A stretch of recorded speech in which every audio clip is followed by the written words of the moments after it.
Samantala sa iba pang balita, balik na sa normal ang operasyon ng Davao International Airport. Ito ay matapos na maialis kagabi sa runway ang eroplano ng Cebu Pacific. Narito ang report ni Sam Ramirez. Balik na sa normal ang operasyon ng Davao International Airport pasado alas 8 kagabi matapos tuluyang maialis ang nasirang eroplano ng Cebu Pacific. Matatandaan kamakailan lamang ay sumadsad at tuluyang lumis sa runway ang nasabing eroplano mula Manila na may flight number 5J971. Wala namang naiulat na nasaktan sa 165 passengers na lulan ng eroplano. Ngunit hindi masaya ang karamihan ng mga dahil sa kakulangan sa aksyon ng Cebu Pacific staff. Ito ay ayon sa panayam ng PTV News Live sa mga pasaherong mula pa sa Ateneo de Davao University. Nag-spark lang kasi, tapos apoy na apoy.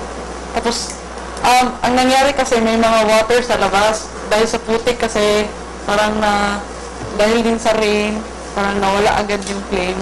Ikinwento naman ng Ateneo de Davao University President na si Father Joel Tabora ang mga pangyayari bago maglanding ang eroplano sa Davao International Airport.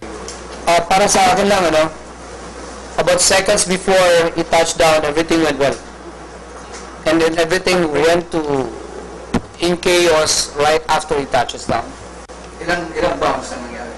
First, medyo rough lang yung pinakauna. Pangalawa, yun ang pinakagrabe.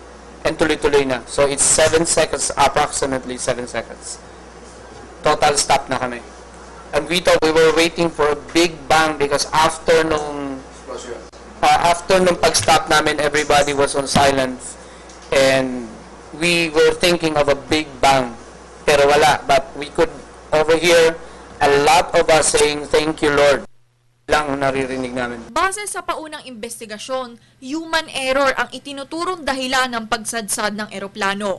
Samantala, February 2, 1998, matatandaang isang Cebu Pacific plane din mula Maynila papuntang Cagayan de Oro na may flight number 5J387 ang nag-crash sa Mount Sumagaya sa Claveria, Misamis Oriental, kung saan may itinayong marker upang magsilbing alaala sa 104 na pasaherong lula ng eroplano ay nasawi. Itinuturing ito ng ilan bilang isa sa deadliest aviation accident sa bansa. Matapos ang insidenteng ito ay natagalan din bago muling nakabangon ang Cebu Pacific.